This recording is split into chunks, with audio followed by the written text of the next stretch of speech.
തോണ്ട് ഇവിടെ. ദോണ്ട് അവിടെ. അയ്യോ നീരുണ്ടല്ലേ. ഒറ്റ വീക്ക് വെച്ച് തന്നാണ്ടല്ലോ. ഇതൊക്കെ നിനക്ക് അവനെ വിളിച്ച് ചോദിച്ചൂടെ? അങ്ങോട്ട് ചെന്നാ മതി. പാട്ട് മത്സരത്തിൽ തോറ്റതിന്റെ ദേഷ്യത്തിൽ ഇരിക്കുമ്പം ആർട്സ് ക്ലബ് ഉദ്ഘാടനത്തിന് പൂ വേണമെന്ന് പറഞ്ഞോട്ട് ചെന്നാലേ ആ കീരി എന്നെ കടിച്ച് തിന്നും. അവനെ ഇടിച്ച് താഴ്ത്തിയുള്ള നിന്റെ സംസാരം അല്പം കൂടുന്നുണ്ട്. എന്നായാലും അപ്പുകുട്ടിനെ അനുസരിക്കേണ്ട പെണ്ണാ നീ, അത് മറക്കണ്ട. കല്യാണം കഴിയുമ്പോ അനുസരിച്ചാ പോരെ. ഇപ്പഴേ അടിമയാവേണ്ട കാര്യമൊന്നുമില്ലല്ലോ. മുൻശുണ്ടിയും കുറച്ച് അസൂയയും നല്ല വിവരക്കേടും ഉണ്ടെന്നേ ഉള്ളൂ. അവൻ പാവാ.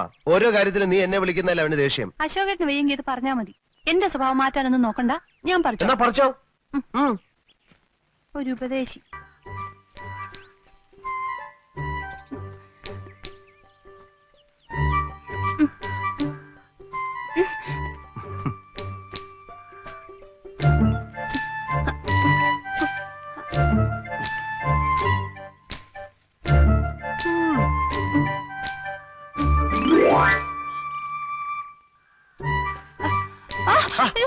അശോക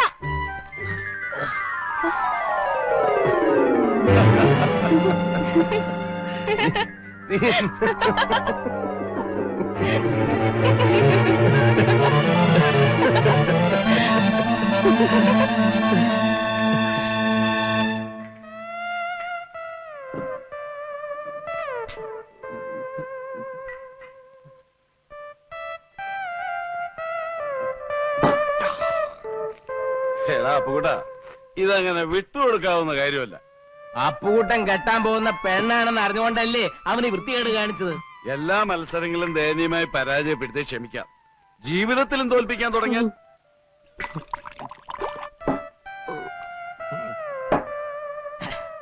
അപ്പുകുട്ടന്റെ ജീവിതം തൊലച്ചിട്ടേ നേപ്പാളിലോട്ട് കടക്കാനുള്ള പ്ലാനാ. അവിടെ ഉണ്ടല്ലോ ഒരു മുറപ്പെണ്ണ്. ഇല്ല, അവൻ പോകില്ല.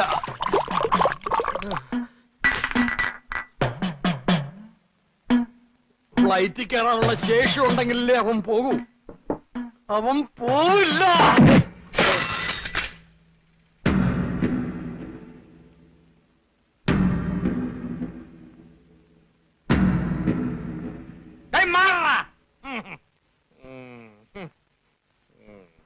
എടാ അപ്പുകുട്ട, നീ എന്ത് പിടിച്ചില്ലേ?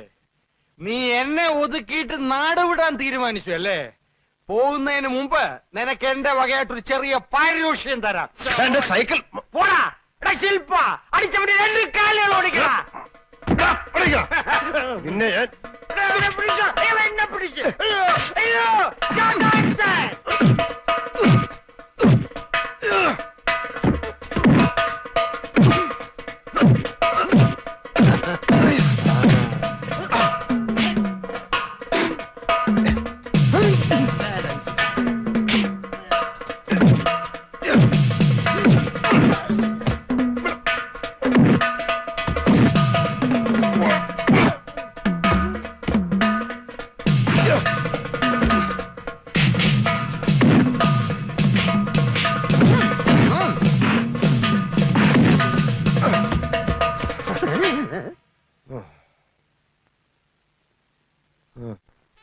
മോതിരം, കടകം, ഒഴിവ്, കടകത്തിലൊഴിവ്, പിന്നെ അശോകനും.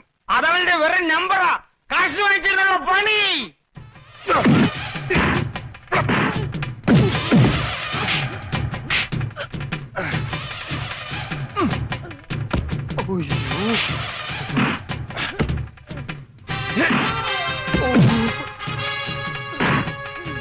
എന്റെ കാശ് പോയോ?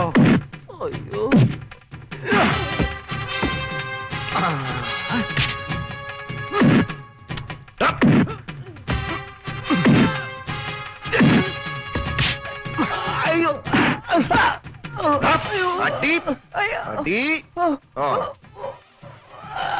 ഓടിക്കോടാ.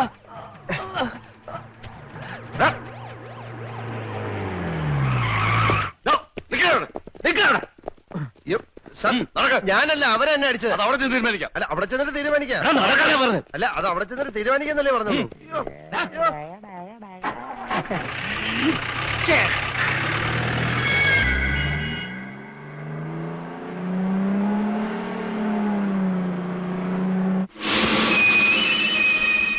Rimboche timro hath bata jugnaw.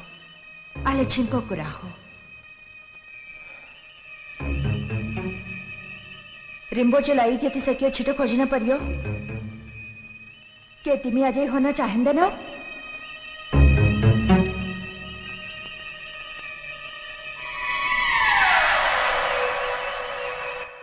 तिमीले काम गर्न सक्छौ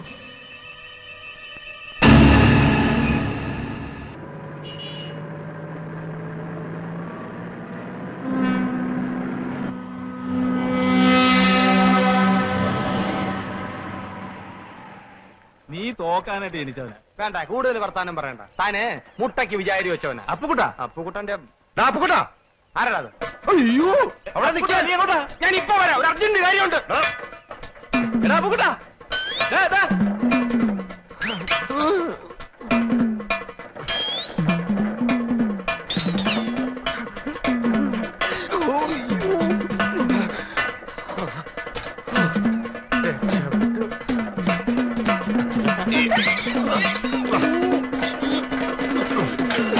വിടാ എന്നെ. വിടാ. എടാ, വിടാൻ. ജീവനി കൊതിയുണ്ട് എന്നെ വിടാ. നീ എന്തിനാ ഓടിയത്? നീ എന്തിനാ എന്നെ ഓടിച്ചേ? എടാ ഞാൻ യാത്ര പറയാൻ വിളിച്ചതല്ലേ. ആഹാ, അത് ശരി. നമ്മൾ രണ്ടുപേരും കൂടെ ഒരു സ്ഥലത്ത് നിൽക്കുന്നതാണല്ലോ പ്രശ്നം. അതുകൊണ്ട് ഞാൻ പോയേക്കാം. അരച്ചു മൂട്ടി അപ്പുകുട്ടനെ തോപ്പിക്കാൻ തൈപ്പറമ്പിൽ അശോകമേനുവിന് കഴിയില്ല എന്ന് നീ ഇപ്പൊ മനസ്സിലാക്കിയില്ലേ? എന്നാലും നീ എന്നെ ആള് വിട്ട് അടിപ്പിക്കുന്ന സ്വപ്നത്തിൽ പോലും ഞാൻ വിചാരിച്ചില്ല. ഒരടവും ഫലിക്കാതെ വരുമ്പോ പൂഴിക്കടകൻ നീ കേട്ടിട്ടുണ്ടോ? അവസാനം ഞാൻ അവനെ ഇറക്കി. അല്ല, കേസ് കഴിയാതെ നിനക്ക് പോകാൻ പറ്റൂലല്ലോ. പോലീസുകാർ നേപ്പാളി വന്ന് നിന്നെ പൊക്കും. അങ്ങനെ സംഭവിച്ചാൽ അതെന്റെ വിധിയാണെന്ന് ഞാൻ കരുതും. നീ സെൻട്രൽ ജയിലിലേക്ക് ഒരു വാഗ്ദാനം വേണ്ട. ഞാൻ കാരണം എന്റെ അച്ഛൻ പലരുടെ മുമ്പിൽ നാണം കെട്ടു. നാണം കിടണം. അയാൾ ഇനിയും നാണം ഇനി കെടും. അദ്ദേഹത്തെ പ്രയാസപ്പെടുത്താൻ എനിക്ക് വയ്യ. അതുകൊണ്ട് ഞാൻ പോവാന്ന് തീരുമാനിച്ചു. നന്നായി. അടുത്ത ആഴ്ച ഞാൻ പോകും. ആ പൊക്കോ. അതിനു മുമ്പ് നിന്നെ കണ്ട് യാത്ര പറയാൻ പറ്റിയില്ല. വേണ്ട. അതുകൊണ്ടാ ആ. നിന്നെ ഇപ്പൊ കണ്ട് യാത്ര ചോദിക്കാന്ന് വെച്ചത്. ആ വാ, ഞാൻ പൊക്കോ. പോകാം. അയ്യോ, പൊക്കോ, പൊക്കോ, പൊക്കോ, പൊക്കോ. അയ്യോ, അയ്യോ. അരശമ്മൂട്ടിൽ അപ്പുക്കുട്ടൻ ഈ മലമൂട്ടി കടന്ന് ദമയന്തിയായിട്ട് ഷൈൻ ചെയ്യും. തൈപ്പറമ്പിൽ അശോകൻ അങ്ങ് മലമുകളിൽ നീപ്പാളിൽ അശ്വതിയായിട്ട് ഷൈൻ ചെയ്യാം. കേട്ടോ? ആ, സൈക്കിൾ വാ. എടുക്കണം.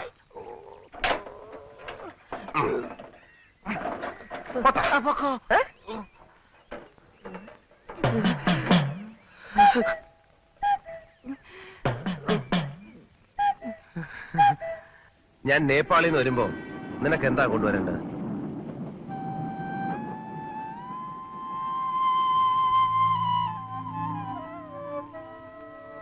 ഗൂർഖയുടെ വേഷം നിനക്ക് നന്നായിട്ട് ചേരും.